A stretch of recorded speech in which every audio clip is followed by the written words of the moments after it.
I served in the Utah Salt Lake City Central Mission from October 2013 to April 2015. And the church in Salt Lake is very well known. There are church buildings literally on every corner. If you're lucky, you can even see the temple from some of your areas. And it's a little weird. Coming from Tennessee, I didn't have a church building closer to me. Like the closest church building I had was 20 minutes. And seeing 50 church buildings in a day and seeing a temple all in one day was really overwhelming. It was cool. It was just really different. Most of the people that we met on the streets were either agnostic or non-denominational Christians, and they had heard about the church, but they were either not interested or they just were really against the church and its teachings.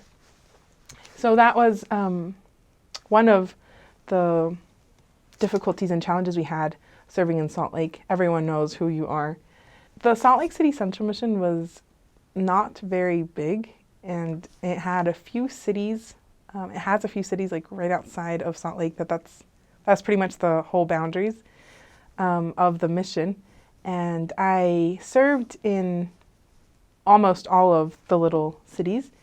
And in Cottonwood Heights specifically, I was serving Spanish speaking, and we were biking, and our area was uphill, and it was very big to be on a bike, and it was predominantly English speaking people, and so we had to really use our resources like the area book, the members, and I remember Family Home Evening was a really big hit, and that's how we picked up a lot of our investigators, and that's how our teaching pool got bigger, was having Family Home Evenings with our members.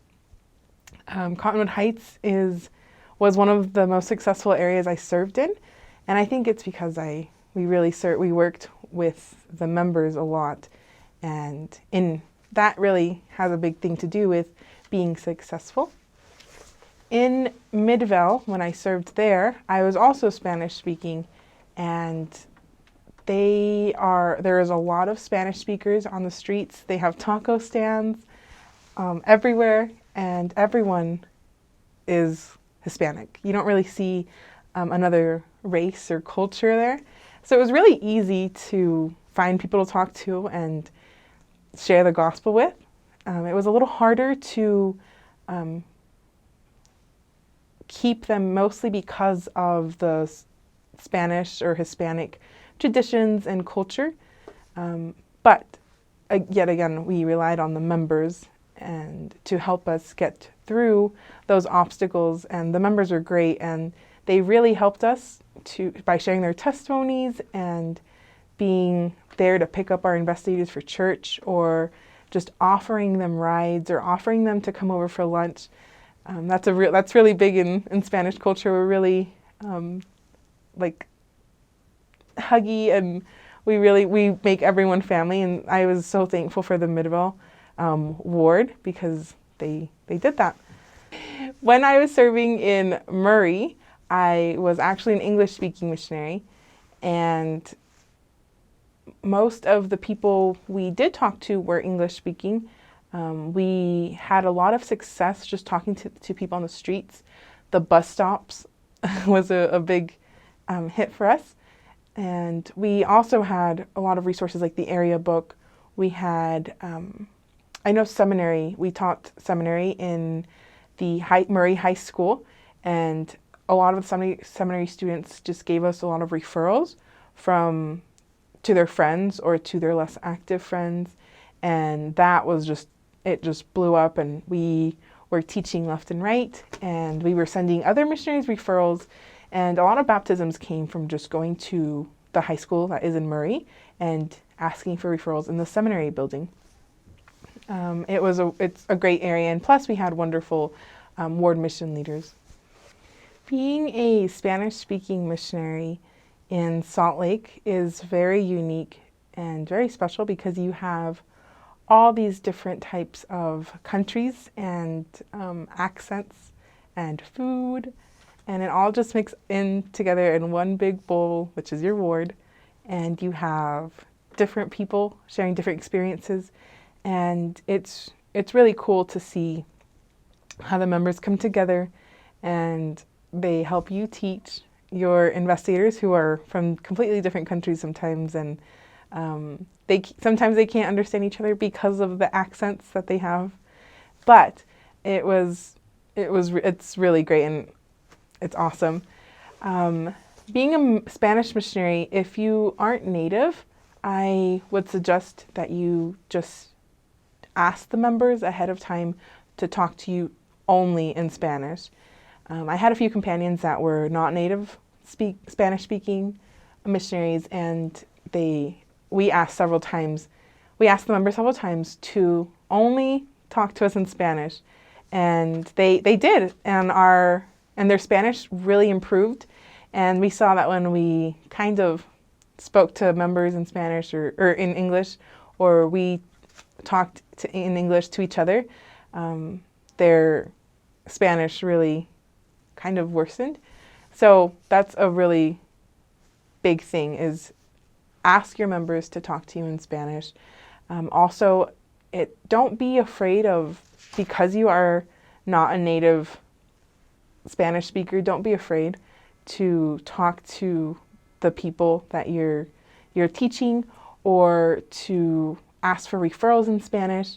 Even though you might have an accent, or you might feel like no one understands you or no one wants to talk to you, trust me, they do, because what I saw on several of my companions was when they spoke, even though they were fresh into the mission fields or they had accents in Spanish, everyone would listen, because what you say is so important to them, and they can tell, because even though you can't speak Spanish, you're trying, and they will listen to you if you just do it.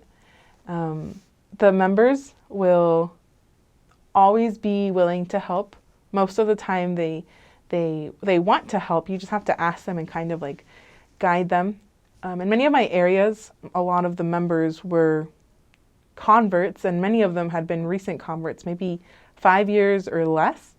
And so they want to help, and they have all this energy to help. They just need a little direction on how to take things or what to say. That's when it's really important to work with your ward mission leader and ward council.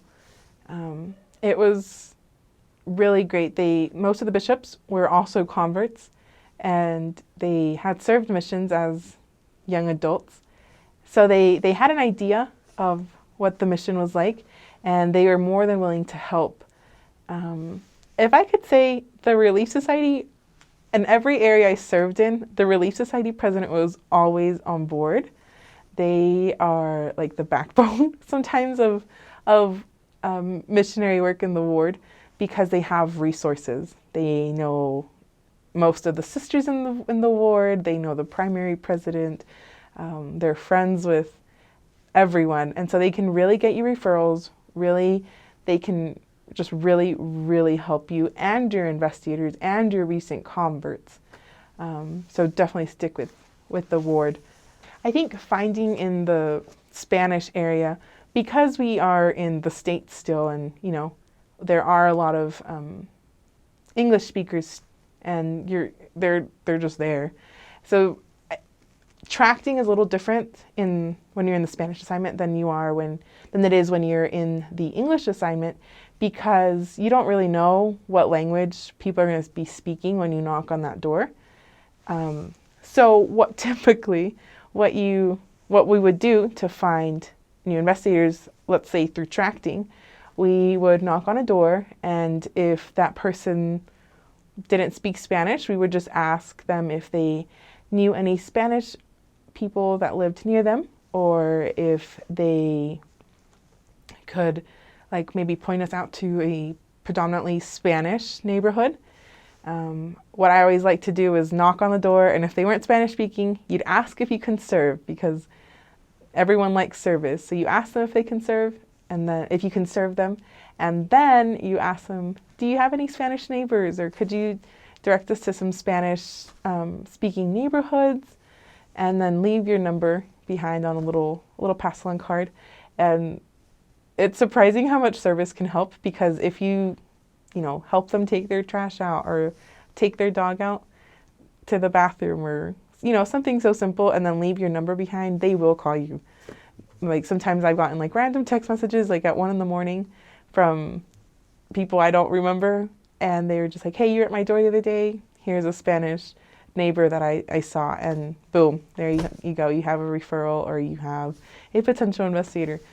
So definitely do that.